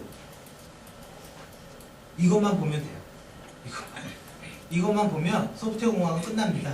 자 다시 정리합니다. 첫 번째는 비용 산정하는 거, 두 번째는 소프트웨어 품질 관련된 거, 세 번째는 뭐죠? 객체 지향, 네 번째는 프로젝트 관리, 다섯 번째는 테스트. 큰 주제로 보면 5개밖에 안 돼요. 근데 문제는 뭐예요? 세부적으로 피면 5개가 아니라는 소리죠. 그 얘기는. 자, 그러면 한번 봐보세요. 비용 산정을 할 때 그 방법들이 물론 여러 개가 존재를 할 거예요. 그래서 비용 산정을 할 때 크게 상향식 방법이냐, 뭐 하향식 방법이냐, 혹은 뭐 수학적 방법이냐 이렇게 분류를 합니다. 자, 그러면 지금은 공부를 안 했으니까 이 분류를 당연히 모르겠죠. 이게 모르는 게 당연한 겁니다. 자, 그럼 비용 산정에 그 분류된 이런 것들 중에서도 주로 나오는 게 뭐겠어요? FP죠. 펑션 포인트나 지금은 코코모, 그죠? 코코모, 혹은 코코모2, 그죠? 이런 게 대세죠. 그리고 요번에 나온 건 LOC죠, LOC. 그죠? LOC. 일단 뭐 알든 모르든 이게 메인이다 이거예요, 비용 산정에. 자, 그리고 소프트웨어 품질이라고 그랬는데 이게 품질이라는 게 굉장히 그 범위가 넓잖아요. 그죠? 넓기 때문에 이 품질에서 말하는 거는 크게 두 가지 뷰로 나옵니다. 하나는 우리가 프로젝트를 할 때 QA 활동들 있죠? 그죠? QA가 뭘 하냐? 그죠? 프로젝트 수행 시 QA가 하는 활동을 보는 거고, 두 번째는 품질 관련 표준들 있죠? 그죠? 표준을 봅니다. 그래서 이 표준이라는 거는 ISO 표준도 있고, 혹은 CMMI 이런 거 있죠? 그죠? 그런 것들을 얘기합니다. 그래서 지금은 그룹핑이 안 돼도 돼요. 근데 수공의 메인은 이거라는 걸만 잊지 마세요. 그죠? 그 다음에 객체지향은 사실은 굉장히 많습니다. 객체지향은 우리가 결론은 이 말은 사실은 방법론을 얘기를 하는 건데 이 안에 주제만 정리를 해보면 첫 번째 객체지향 안에 뭐가 있냐? 반복형 점진형 모델 혹은 나선형 모델이라는 게 있어요. 객체지향 안에 반복형 모델 혹은 뭐 점증형 모델이라고도 얘기를 합니다. 자, 그 다음 두 번째 객체지향 안에 소프트웨어 아키텍처라는 게 있습니다. SA라는 게. 자, 이거 몰라도 됩니다. 지금은. 자, 소프트웨어 아키텍처가 있고 혹시 프로젝트를 좀 해보신 분들은 보통 SA 보고서는 많이 못 보지만 시스템 아키텍처 정의서 이런 거는 보신 분들이 있을 거예요. 시스템 아키텍처 정의서라는 게 그 안에 뭐가 있어요? 보통 이럴 때 많이 쓰죠. 예를 들어서 이번에 프로젝트를 하는데 서버를 IBM에서 뭐 P50을 갖다가 들여왔고, 그죠? 스토리지는 EMC에서 들여왔고, 그죠? 이런 것들이 신규 구매, 장비 구매가 될 때 시스템 아키텍처 보고서가 만들어집니다. 자, 무슨 얘기냐면 서버를 IBM에서 들어갔는데 TPMC는 뭐 100만 TPMC가 필요해요. 그럼 왜 100만이 필요한지에 대한 근거가 필요하죠? 그죠? 네트워크는 4기가 BPS가 필요해요. 그럼 왜 4기가를 유치했는지 근거가 필요하죠? 스토리지는 1테라가 필요합니다. 왜 1테라가 필요한지 근거가 필요하죠? 그거를 다 정리한 문서가 시스템 아키텍처 정의서죠? 그죠? 자, 그러면 그 문서를 보면 그 안에 뭐가 있는 거예요? 용량 산정이 있는 거죠? 그 안에 용량 산정이 있는 겁니다. 그래서 그냥 아키텍처 정의서 이렇게 뚱쳐버리면 그건 모르는 거죠? 모르는 겁니다. 지금 여기에 그 5개로 그룹핑을 했는데 여기는 뎁스도 요구를 합니다. 깊이까지 요구를 하는 거예요. 그래서 이 안에 용량 산정도 SA하고 여기다 심표하고요. 시스템 아키텍처 정의서 가로하고 용량 산정이라고 써두세요. 자, 그 다음에 3번. 이 객체지향 중에 3번으로 나오는 게 뭐겠어요? RUP죠, RUP. 사실 RUP 자체가 객체지향입니다, RUP. 그래서 사실 RUP가 나머지 모든 거를 다 포함하고 있어요. 그래서 뭐 지금은 객체지향 이꼬르 RUP 이렇게 보셔도 뭐 무방합니다. 자, 그래서 그런 것들이 있고 여기는 나중에 할게요. 왜냐면 여기는 너무 많아서 지금 얘기하기가 좀 그렇고요. 자, 그 다음에 네 번째 프로젝트 관리인데 이 프로젝트 관리는 두 가지 측면이 있어요. 두 가지 측면이. 하나는 그냥 단순하게 이론을 이론대로 쓰는 거. 두 번째는 정말 경험을 쓰는 거. 이거예요. 자, 두 가지입니다. 뭐냐면 이론을 이론대로 쓰는 거는 PMI, 우리 PMP 있죠? PMP에 나오는 이론을 이론대로 쓰는데 뭐 PMP에 나오는 프로세스를 묻지는 않습니다. 무슨 말이냐면 PMP에는 이런 거 나오죠. 범위관리 프로세스는 뭐 하죠? 범위를 정의하고 뭐예요? 계획이죠. 범위를 계획하고 정의하고 뭐 하죠? 실행하네? 실행하고 뭐 통제하고 이런 거 있죠? 이거 외운 거죠, 이거? 그죠? 이런 게 나오는 게 아니라 지금 이론을 이론대로 쓸 것 중에서 나올 수 있는 것들이 크게 두 가지가 있는데 하나는 PMP에 나오는 그 일정 관리에 관련된 거 있죠. 그래서 뭐 그 안에 프로젝트 네트워크 다이어그램이다 뭐 이런 것들이 나옵니다. 이제 일정 관리나 혹은 언드 밸류라고 해서 EV라고 그냥 쓰세요. 뭐 알든 모르세요. 그건 나중에 보면 되니까 일정 관리 그 다음에 EV라고 하나 써주세요. 이론을 이론대로 쓰는 거죠. 그죠? 자, 요 두 개는 이미 기숙사 시험에 전부 다 출제가 됐습니다. 바꿔 얘기하면 뭐예요? 기출문제는 안 나올 문제를 정리한 거고 그 부분이 중요하다고 말하는 게 기출문제죠. 제일 안타까운 게 기출문제 풀이만 다 이해하면 다음에 대비가 된다라는 거는 말도 안 되죠. 한 문제도 못 쓸 거예요. 왜? 그대로 문제가 나오는 게 어딨어요. 문제은행도 아닌데 지금. 그죠? 기출문제는 중요한 부분만 가르쳐주는 것 뿐이지 그 문제는 안 나오는 문제, 반대로 얘기하면. 그죠? 그러면 그 주위에 뭔가 더 있다라는 걸 우리가 알아야 되는 거죠. 그런 이론 중에. 지금 제가 얘기한 그 두 개는 이미 출제가 끝났습니다. 자, 그럼 뭐가 있겠어요? 그냥 PMP는 좀 맞지 않아요? PMP는? 자, 우리 PMP 보면 위험 분석에서 정량적 분석과 정성적 분석 기법이 있죠. 그죠? 일단 쓰세요. 어차피 모르면 어차피 그건 공부하게 됩니다. 정량적 분석과 정성적 분석이 있는데 그 중에서도 뭐가 있냐? PC본 다이어그램, 컨트롤 차트, 뭐 민감도 분석 이런 말들이 있어요. 그 분석 기법 있죠? 그다음 페레토 분석 이런 거 있죠? 그냥 쓰세요. 그냥 나옵니다. 분명히 나옵니다. 그래서 그 이론 그대로 알아두셔야 된다는 뜻이에요. 그거는 뭐 PMP 그대로 나오는 거고, 나중에 세미나 하다 보게 될 겁니다. 자, 그 다음에 프로젝트 관리를 하면서 우리가 경험으로 알 수 있는 거, 뭐가 있겠어요? 아까 얘기했죠? 실제 프로젝트 시의 위험 요소가 뭡니까? 이런 거죠? 자, 그러면 여러분들이 한번 생각을 해보세요. 여러분들이 생각을 해봐야 될 거는, 자, 제가 처음 기술사 공부를 할 때 가장 저를 의문시켰던 건 뭐냐면, 제가 이제 그 증권회사에서 그때 한 6년 정도 SM만 했습니다. 그리고 SM만 했으면 우리는 SM 할 때 형상관리 툴도 없었고요. 아무것도 없었어요. 그냥 카피 앤 페이스트로 그냥 해주면 됐어요. 누가 카피 앤 페이스트 잘하고 누가 증권회사 프로그램에 어떤 내용들이 있는지 암기 잘하는 사람이 빨리 장애 처리할 수 있고 빨리 프로그램 만들 수 있고 능력 인정받았어요. 사원 대리는 그렇잖아요. 그죠? 관리적 능력을 요구하는 것도 아니고. 자, 그러면 그런 사람이 기술사 공부를 한다고 처음 딱 시작을 했는데 첫 번째 나오는 게 경험이 없으면 안 됩니다.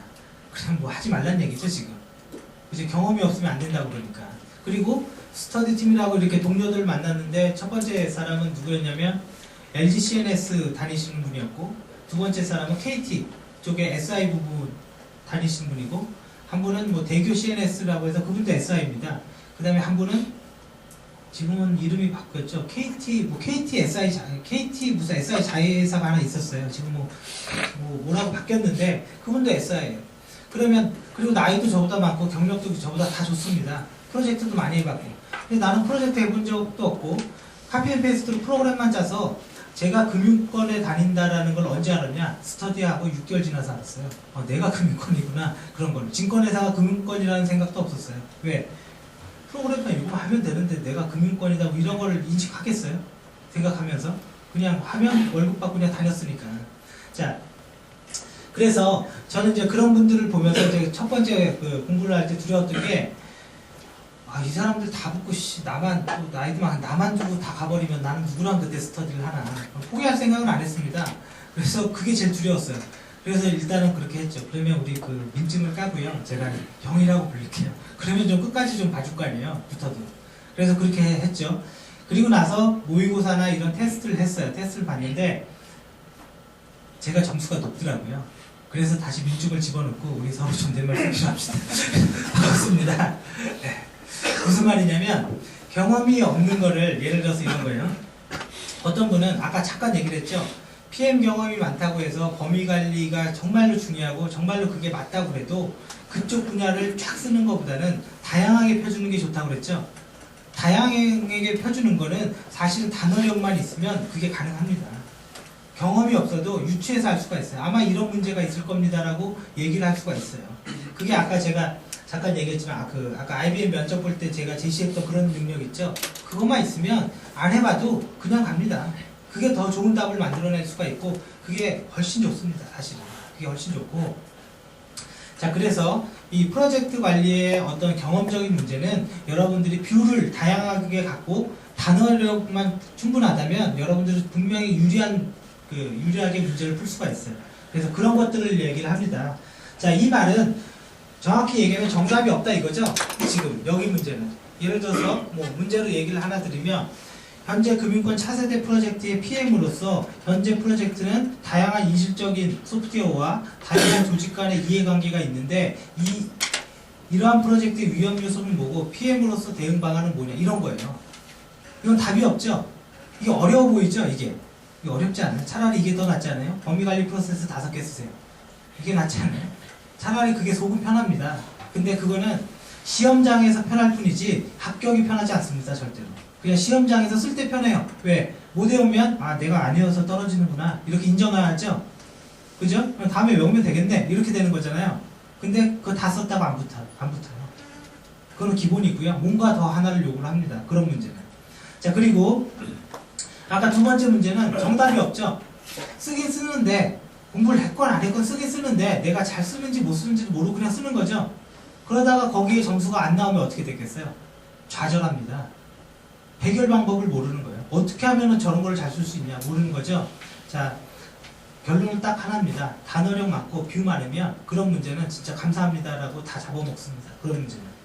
그게 단어력이 없고 순간적으로 뷰가 없기 때문에 그게 해결이 안 되는 것 뿐이고, 또 하나 그런 문제가 나왔을 때 답안을 쓰는 정리하는 방법, 즉 쓰는 방법을 모르기 때문에 그런 것 뿐이에요. 제가 미리 결론을 얘기 드리면 그 쓰는 방법은 본론부터 먼저 쓰는 겁니다. 본론부터. 그러면 그 문제의 답에 맞게 해결이 됩니다. 그거는 제가 나중에 다시 얘기를 드릴게요. 자, 그 다음에 5번 테스트. 거의 한 번도 빠지지 않고 나온 문제가 테스트예요. 소프트웨어 공학에서 테스트입니다. 그러면 뭐 테스트는 얘기할 게 없어요. 테스트는 뭐 전부 다 보셔야 돼요. 전부 다. 그래서 지금 이런 5개의 주제가 있는데 여러분들이 좀 부지런하게 세리를 보셨다면 암기 답안에서 예를 들어서 뭐 25차 2그룹이나 26차 토요반에서 이런 문서들을 한번 읽어보세요라고 해서 뭐 별표, 빨간색 별표 해갖고 소프트웨어 공학 관련된 문서 이렇게 암기 답안 위에 딱 있습니다, 지금. 그러면 거기에 글로 된 자료들이 링크가 돼 있어요. 이제 그런 거를 읽어보시라는 거예요, 그런 거. 무슨 얘기인지 아시겠죠? 암기 답안의 위쪽을 봐보세요. 아마 제일 위에 올라가 있을 거예요, 지금 현재. 자, 그래서 요 내용은 그 정도로 이렇게 보시면 될 것 같고요. 그 다음에 뭐 정보 관리와 뭐 조직의 차이는 뭐냐, 뭐 이런 건 다 나중에 다 얘기합니다. 자, 데이터베이스 부분은 우리가 알아야 될 게 뭐냐면, 첫 번째는 1번, 모델링 관련된 겁니다, 모델링. 1번 알면, 자, 1번 알면 거의 다 해결이 됩니다. 사실은 이 모델링이라는 것도 크게 보면 두 가지로 볼 수가 있죠. 크게 보면 두 가지라는 게, 예를 들어서 기간계가 뭐예요? 그걸 계정계라고 쓰세요, 계정계. 이건 뭐 나중에 얘기를 할게요. 자, 계정계가 있고, 그 다음에 정보계가 있죠. 정보계 하면 일반적으로 얘기하는 게 DW라고 그냥 흔히 얘기하죠. 그죠? DW입니다, 사실은. 계정계라는 말은 뭐예요? 계정계. 계정이라는 말은 우리가 회계의 계정 코드라고 그러잖아요. 계정 항목 이러잖아요. 이 말은 뭐냐? 계정계가 왜 있겠어요? 돈이 흘러가는 시스템을 얘기를 하는 거예요. 거래를 처리해주는. 그걸 가리켜서 옛날에는 뭐라고 그랬냐면 그걸 TPS라고 그랬습니다. 네, 지금은 이런 말 쓰진 않아요. TPS는 뭐냐? 트랜잭션 프로세싱 시스템의 약자예요. 업무 처리해주는 시스템을 얘기하는 거거든요. 그죠? 자, 그럼 돈이 흘러가는 시스템이 계정계고 그 시스템의 모델링과 정보계, 정보는 뭐예요? 데이터가 가공된 게 정보죠? 그죠? 우리 그런 얘기는 알잖아요. 데이터, 정보, 지식 이런 말을 알잖아요, 지금. 그죠? 자, 그래서 데이터가 가공된 게 정보계인데 이 정보계는 뭐, 정보를 쓰는 건 뭐죠? 의사결정을 하려고 쓰는 거죠? 그죠? 그런 쪽의 모델링은 다르다 이거예요. 그런 쪽의 모델링. 생각할 게 다릅니다. 자, 그래서 일단은 계정계의 모델링과 정보계의 모델링으로 볼 수 있고, 자, 두 번째는 DB의 기본 이론입니다. 기본 이론. 기본 이론. 자, 이 기본 이론을 여러분들이 무시하면 안 돼요. 이거는 기본 이론은 안 나올 확률이 굉장히 높습니다. 하지만 나오면 제대로 걸려요. 그래서 쓰지 못하는 게 만들어요. 그래서 이 기본 이론이라는 게 뭐냐면 여기에 8번과 9번 같은 거 있죠? 동시성 제어, 백업과 복구, 뭐 비트리 뭐 이런 것들 있죠? 그죠? 이 동시성 제어 이게 어려워 보이지만 우리 오라클의 체크 포인트 있죠? 그거 얘기하는 거예요. 그런 거 얘기하는 거고, 백업과 복구는 우리 오라클에 보면 리드로그 파일 있고 아카이브 파일 있죠? 그죠? 그런 거 얘기하는 거예요. 그죠? 별거 아니죠, 지금. 그러면 한 가지 예를 들어서 보세요. 그럼 죄송합니다. 동시성 제어는 체크 포인트가 아니고요. 락이죠, 락. 그죠? 락하고 언락하고 그거 얘기하는 겁니다. 자, 그러면 8번, 9번 이런 거는 기본 이론이죠? 그죠? 이거 기본 이론을 얘기를 하는 겁니다. 자, 그 다음에 세 번째, DB에서 봐야 될 게, 특히, 지금 이 말은 셀리가 만들어진 이후부터 제가 누누이 얘기하는데, 특히 조직 응용에서 DB 주제는 끝에나 토픽명에 DB가 들어간 주제 있죠? 이거는 반드시 보셔야 돼요. 무슨 말이에요? MMDB, 멀티미디어 DB, 분산 DB, XML DB 이렇게 나오죠? 그죠? 그렇다고 앞에 DB가 있다고 안 보냐고는 아닙니다. 주제에 데이터베이스라는 단어만 들어가 있으면 조직 응용에서 다 중요합니다. 그게. 그 기출문제 봐보세요. 기출문제. 봐보세요. 그대로 나옵니다. 그죠? GIS DB죠? 지리정보 DB니까. 그죠? 그 DB 들어간 거. 그거를 얘기를 하는 거고요. 네, 그래서 데이터베이스는 세 가지로 봅니다. 자, 그 다음에 자, 뭐 보안과 네트워크 이렇게 되어 있는데 사실 뭐 보안은 보안이고 네트워크는 네트워크예요. 그래서 두 개를 찢어서 이렇게 생각할 수도 있는데, 자, 첫 번째 보안. 보안에서는 일단 정보 보안 관련 정책 있죠. 정책. 이 정책은 그 안에 두 개가 있습니다. 그 첫 번째는 정부가 발표한 정책 있죠. 최근에 만약에 무슨 발표를 했다면 그 정부 발표 정책을 얘기하는 거예요. 그래서 예를 들어서 개인정보 보호 정책 뭐 이런 거 있죠. 그죠? 개인정보 보호 정책. 자, 이런 걸 얘기하는 거고, 두 번째는 정보와 역기능 있죠? 역기능. 정보와 역기능이 뭐죠? 제가 인터넷 써서 정보 찾고 공부하라고 그래놨더니 유흥 사이트나 들어가고 도박하고 이게 역기능이죠? 그죠? 그리고 예를 들어서 저는 거제도에서 태어났는데 예를 들어서 우리 동네는 인터넷도 안 되고 그래서 뭐 이런 정보화라는 서비스를 해본 적이 없다. 가정입니다. 네, 가정이에요. 자, 그런 게 역기능이죠. 그죠? 정보화에 소외된 계층. 해결 방법은 뭐예요? 역기능의 해결 방법? 농어촌 PC 보내기를 답에 쓰면 그대로 떨어집니다. 그죠? PC는 안 받습니다. 이제는 농어촌도 다 있기 때문에. 자, 그럼 역기능의 해결 방법은 뭔가가 더 있겠죠? 뭐 교육이 됐든 그게 그린존이라는 아주 멋있는 이름을 딱 써건 그린존이라는 단어 어디에서 들어봤어요? 운전 안 하세요? 운전? 학교 앞에 가면 뭐 써있지 않아요? 아동보호구역, 뭐 그린존, 뭐 어떤 데는 영어 써있는 데도 있어요. 그죠? 그거 얘기하는 거죠? 여기는 함부로 침범하지 마세요 이거잖아요 지금. 그죠? 자, 그래서 그런 정책 같은 걸 얘기하고 두 번째 해킹 기법 있죠? 해킹 기법. 자, 여러분들이 해킹 기법이 나오면 그 기법이 뭐든 간에 대응 방법도 나오겠죠? 그죠? 근데 하지 말아야 될 거는 절대로 완벽한 대응 방법을 답으로 제시할 수 있냐? 못하죠? 그러면 그건 해킹이 아니잖아요. 내가 대응 방법을 답안에 완벽히 쓸 수 있으면 그게 그러면 안철수 바이러스나 여기 뭐 한 거예요 그동안? 우리가 답으로 다 대응 방법을 쓰는데 결론은 완벽한 대응 방법은 쓸 수 없다라는 거죠? 그럼 대응 방법은 어떻게 써야 돼요? 솔루션으로 쓰는 겁니다. 솔루션. 방화벽 이렇게 쓴다고요. 그죠? 방화벽, IDS, IPS 이런 거 이게 되든 안 되든 그거는 관심 없습니다. 우리 붙기만 하면 되는 거기 때문에 방화벽이 패킷을 필터링 하다가 망가지든 말든 아무튼 방화벽 하면 패킷 필터링이 되니까 뭐가 될 거다. 아니면 많은 거고 아니면 그 솔루션 업체가 잘못한 거고 그냥 그렇게 쓰면 돼요. 자, 결론은 해킹 기법이 나오고 대응 방법도 같이 나온다.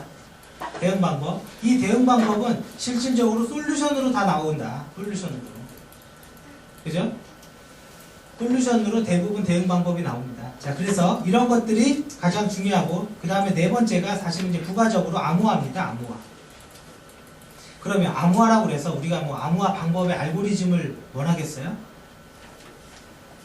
우리가 그런 걸 어떻게 알아요? 그럼 기술사가 모든 걸 다 해야 되잖아요. 개념을 얘기하는 거죠. 개념을. 그죠? 이거의 대표는 뭐예요? 개념이죠. 개념. 그죠? 자, 이거는 말 그대로 개념 정도입니다. 그래서 특히 정보 관리에서 중요한 거는 바로 1번의 정책 관련 문제가 가장 중요합니다. 정보 관리는. 그 다음에 조직 응용에서 중요한 거는 여기에 해킹 기법과 대응 방법 있죠? 해킹 기법과 대응 방법, 조직 응용은 특히 대응 방법에서 솔루션의 기능들이 있죠? 보안 솔루션들 있잖아요. 뭐 아까 얘기했잖아요. 방화벽, 뭐 IDS, IPS 뭐 이런 것들 있죠? 뭐 ESM, 시그사이온, SSO 이런 거 있죠? 이런 거의 기능들을 보는 겁니다. 그런 기능과 역할. 자, 그래서 보안은 그렇게 보시면 되고, 자, 네트워크는 딱 하나입니다. 바로 BCM만 보면 됩니다. BCM. 결론적으로는 BCM만 보면 끝납니다. 요번에 이게 나온 거죠. 근데 요거는 굉장히 추상적으로 나왔고, BCM은 뭐예요? 브로드밴드 컨버전스 네트워크의 약자고, 뭐 모르셔도 됩니다. 지금 수검 전략 하는데 뭐 약자까지 알고 뭐 지금 그런 거 모르셔도 되고, 일단 BCM만 보는데, 막연히 BCN만 보라고 그랬다고 뭐 BCN의 주제만 하나 딱 보면 안 된다는 겁니다. 그 안에 세분의 역할을 전부 다 알아야 돼요. 자, 그래서 이 BCN을 본다라는 의미가 있어요. 첫 번째, 네트워크는 프로토콜을 본다. 그죠? 프로토콜. 프로토콜 하면 여러분들 알고 있는 거 있죠? TCP/IP, OSI 7계층 이거 얘기하는 거죠?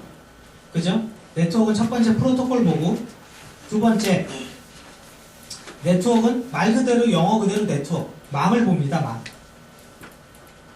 이 망을 본다라는 말은 뭐예요? 우리 ATM이라는 게 뭔지 몰라도 들어봤죠? ADSL이 뭔지 몰라도 아무튼 들어봤죠? ATM과 ATL은 다르죠? 두 개는 다른 거죠, 완전히. 그죠? 망에서 쓰이는 용도가 다른 거죠? 그 망을 그렇게 분류를 했을 때에 어떤 통신 기술이 있는지 본다라는 거예요. 뭐 결론적으로 얘기하면 백본 네트워크, 그죠? 백본망, 혹은 가입자망, 혹은 집안의 네트워크, 홈 네트워크 이렇게 망으로 본다 이거예요. 이 BCN을 본다라는 게. 자, 세 번째 네트워크를 볼 때 어떻게? 유선과 무선으로 봅니다. 자, 유선은 별로 이슈가 아니에요. 무선이 이슈죠. 무선이라는 게 뭐예요? 무전기 같은 거잖아요, 그죠? 무전기, 그죠? 그리고 무선 쓰는 게 뭐가 있어요, 여러분들? CDMA, 전화기 이거죠? 와이브로, 그죠? 와이브로 이런 거 얘기하는 거죠? 자, 그러면 이 무선만 가지고 있는 주파수의 특성이 있습니다. 그걸 보겠다라는 거예요. 그걸 바라보면 대부분의 내용들이 전부 다 나옵니다. 전부 다. 자, 그리고 저 프로토콜을 본다라는 거는 우리가 딱 저렇게만 들어보면 우리가 라우터는 들어봤죠? 라우터. 경로 결정해 주는 거잖아요. 그죠? 라우팅 알고리즘이나 이런 건 안 중요하나 이런 생각이 들죠? 그죠? 근데 사실은 프로토콜 안에 다 포함되어 있는 거죠, 그러면. 라우팅 기법이나 이런 건 다 포함되어 있습니다. 그래서 저 세 가지 측면에서 네트워크는 바라볼 겁니다. 내용은. 자, 그 다음에 뭐 IT 산업정보 이건 제외합니다. 이건 오늘 할 거니까 뺍니다. 이거는. 그 다음에 최신 기술이라고 적혀 있는데 지금은 여기 봐보세요. UIT 839라고 적혀 있죠, 지금. 그죠? 자, 우리가 그 UIT 839는 지금 없어졌죠? 없어졌습니다. 이거 어떻게 바뀌었어요? 녹색 성장 동력 뭐 이렇게 바뀌었죠? 그죠? 성장 동력인데 녹색이래요, 녹색. 그럼 녹색이면 무슨 말이에요? 친환경적이다 이거죠? 친환경적이다라는 걸 하려면 어떻게 돼요? 자동차는 그 이산화탄소 조금만 내야 되잖아요. 그럼 이산화탄소를 조금만 내게 하려면은 무슨 기술이 필요할 거 아니에요? 그래서 뭐 예를 들어서 길가에 있는 풀을 차 안에 집어넣으면 달린다 이거죠? 진짜 그게 녹색이에요. 풀을 뜯어서 집어넣으면 그게 기름이 돼서 차가 달린다고요. 그런 거를 만드는 산업 자체를 다 얘기하는 거죠, 지금. 그죠? 그런 산업을 얘기를 하는 겁니다. 자, 또 그렇고. 그 다음에 여기 쭉 이렇게 있는데, 여기 뭐 뒤에도 쭉 있는데, 뭐 무분별하게 있는 것 같지만, 첫 번째 여러분들이 이 최신 기술을 정리할 때, 첫 번째는 정책입니다, 정책. 여기도. 자, 그러면 이 정책이 바로 아까 녹색 성장 동력, 이런 걸 얘기를 하는 겁니다. 혹은 그린 IT, 뭐 이런 주제를 얘기를 하는 거고. 자, 두 번째, 정보관리나 조직 응용의 최신 기술에서 자, 잊지 말아야 될 거는 최신 기술은 향후 이런 기술이 나올 겁니다. 이런 기술의 개념들 있죠? 안 나옵니다. 그걸 얘기하는 게 아니에요. 대부분 현재 쓰고 있는 기술을 최신 기술이라는 단어로 써요. 무슨 말인지 아시겠어요? 완전히 명확하지 않고 뜬구름 잡는 그림 있죠? 그죠? 예를 들어서 5년 전으로 가보세요. 5년 전. 우리가 5년 전으로 앞으로 휴대인터넷이 나오는데 그게 와이브로입니다. 그러면 그 당시 어때요? 이게 뜬구름 잡는 거죠? 그죠? 안 나왔다니까요. 계속 안 나왔습니다. 상용화될 타이밍 정도에 나온다고. 그게 최신 기술이라고 하는 겁니다. 자, 그래서 여러분들이 그냥 최신 기술을 뭐 뜬구름 잡는 거 위주로 보는 게 아니에요. 현재 상용화 타이밍에 있거나 상용화된 거를 보는 거예요. 자, 그래서 그 중에서 가장 중요한 게 뭐냐? 디지털 컨텐츠에 관련된 기술 1등입니다. 이게. 디지털 컨텐츠에 관련된 최신 기술만 보면 요 두 개 특히 정보관리는 정책과 디지털 컨텐츠 관련된 최신 기술만 보면 최신 기술 자체를 공부 안 해도 다 풀 수 있습니다. 네, 이게 제일 중요합니다. 자, 그럼 디지털 컨텐츠 관련된 최신 기술이 뭐가 있겠어요? 컨텐츠 관리하기 위해서 CMS 이런 게 나오겠죠. 컨텐츠 매니지먼트 시스템. 그죠? 혹은 우리 공부해야 될 거 아니에요. 그게 뭐죠? 이러닝 이런 거 나오겠죠. 그죠? 그 다음에 컨텐츠 보호해야 될 거 아니에요. 컨텐츠 보호 기술에 뭐 DRM 뭐 이런 거 나오겠죠. 그죠? 뭐 제가 다 얘기하진 않겠습니다. 근데 잊지 말아야 될 거는 디지털 컨텐츠 관련된 게 1등입니다. 1등 중에 1등이에요. 제일 중요해요, 이게.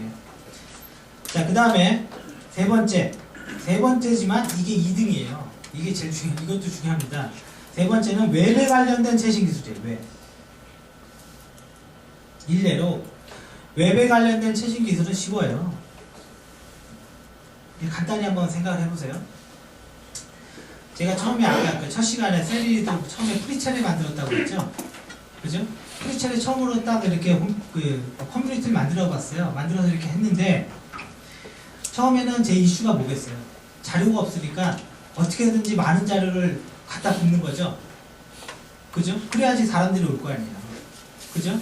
자, 그래서 프리첼을 만들고 있는 자료 없는 자료를 다 갖다 부었습니다. 그러면 이제 사람들이 한두 명씩 오겠죠? 그죠? 울면서 보니까 무슨 생각이 드냐면 내가 언제까지 자료를 계속 만들어서 이렇게 대줘야 되나 그런 생각이 들겠죠. 내가 뭐 자료 만드는 사람도 아니고 그죠? 왜 그래 한계가 있잖아요 뭐든지 그죠? 그래서 만든 게 뭐겠어요? 1일 다방 컨설팅을 만든 거예요. 이게 지금 나쁘게 얘기하면 이렇다 그러는 거예요. 1일 다방 컨설팅 뭐예요? 여러분들이 답안지를 써서 올리죠? 그러면 그걸 딱 제가 보고 있다가 이거 괜찮네? 하면 얼른 빼요. 우수답안으로 빼죠? 그죠? 우수답안을 빼요. 근데 답안지 전체는 엉망인데 두 줄이 괜찮아요. 그럼 두 줄만 이미지 캡처해서 우수답안으로 빼죠? 그죠? 그리고 컨텐츠는 누가 만들어요? 여러분이 만들죠? 저는 껍데기만 만들어놨고 홈피 그죠? 근데 여러분들이 답안 컨설팅 왜 올리겠어요? 저한테 컨텐츠를 주려고 올리는 건 아니죠? 그죠? 올리는 이유는 올리면 뭔가 대가가 있으니까 올리는 거죠? 네이버에 그 지식인에 왜 댓글을 달아요? 내공을 받기 위해서 닫잖아요. 왜 받는지는 모르겠지만 내공을 받기 위해서 그 댓글을 다는 거잖아요. 지식인이. 그죠? 그러면 여러분들이 1일 답안 컨설팅에 올리는 건 뭐예요? 내 답안에 문제점이 있는지 없는지 검증받기 위해서 올리는 거죠? 그죠? 그런 대가가 있으니까 그 행동을 하는 거잖아요. 그게 뭐예요? 그게 웹 2.0이죠. 그게. 동영상 찍어서 UCC 올려보세요. 그게 웹 2.0이죠. 그죠? 딱 그러고 났더니 제가 어떻게 하냐 여러분들 답안지를 쫙 정리를 했어요. 한번 예를 들어서 안 했습니다. 우수답안을 다 정리해서 최고 중에 최고의 답안지를 50선을 딱 뽑았어요. 그래서 다음에 27자를 모집하는데 문구를 이렇게 씁니다. 셀이 27자에 들어오시면 약 여태까지 1회부터 1회는 제가 없다고 그랬죠. 없다고 제가 과장을 해도 불안은 안 칩니다. 이건 과장입니다. 1회부터 26차에 그 많은 사람들이 만든 답안지, 엄선된 답안지 최고 중에 최고 50개를 무료로 드리겠습니다. 라고 딱 광고를 때려요. 여러분들 모집하는데. 그러면 뭔가 준다니까. 그게 좋든 나쁘든. 사람들이 오죠?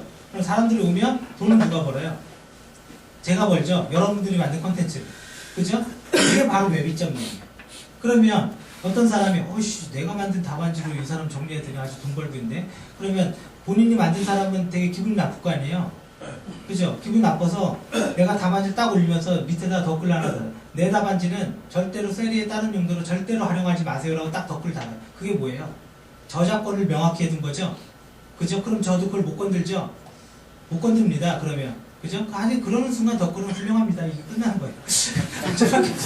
그러는 순간 뭐 끝나는 겁니다. 훌륭합니다. 뭐 좋네요. 애매하게 수상화된 단어를 막 제가 쓰기 시작합니다. 자 아무튼 그게 저작권을 하는 거죠. 그 저작권을 명확히 하는 게 사실 우리 용어로는 CCL입니다. 그게 웹 2.0에. 자 그러면 그거 몰라도 돼요. 뭐 나중에 나올 거예요. 안 적어도 됩니다. 이해를 하는 게 중요해요. 지금 여기에서는. 자 그리고 났는데 저작권을 명확히 했어요. 명확히 했고 그리고 났는데 컨텐츠는 계속 쌓이기 시작합니다. 그래서 제가 뭐가 이슈냐면 검색을 도대체 어떻게 할 거냐. 그래서 위에다가 iSearch라는 걸 하나 이렇게 딱 만들어놨어요.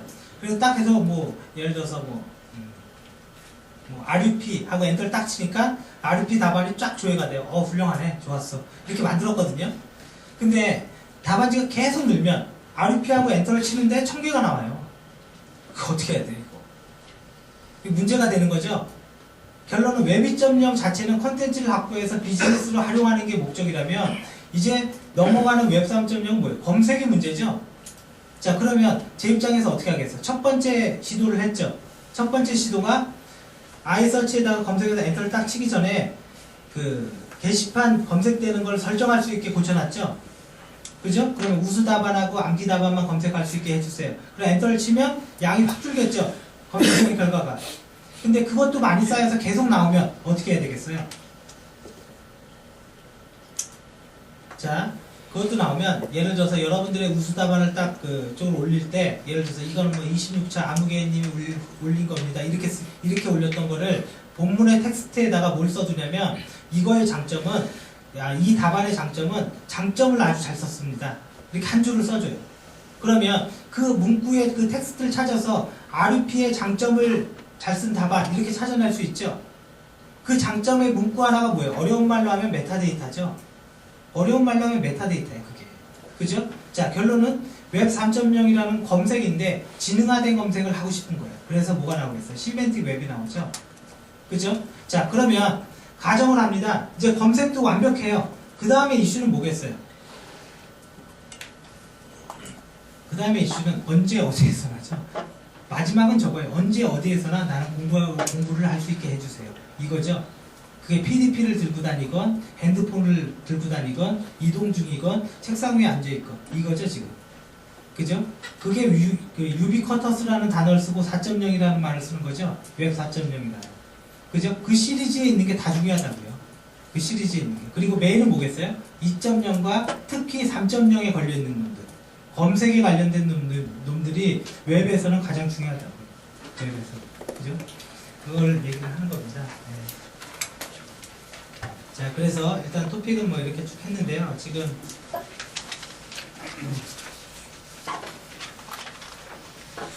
그냥 뭐 주소 없이 얘기한 것 같지만 주소 이씨 얘기했습니다. 그래서 네, 1시간 21분이 지났는데 잠깐 한 10분 쉬었다가 계속 이어가.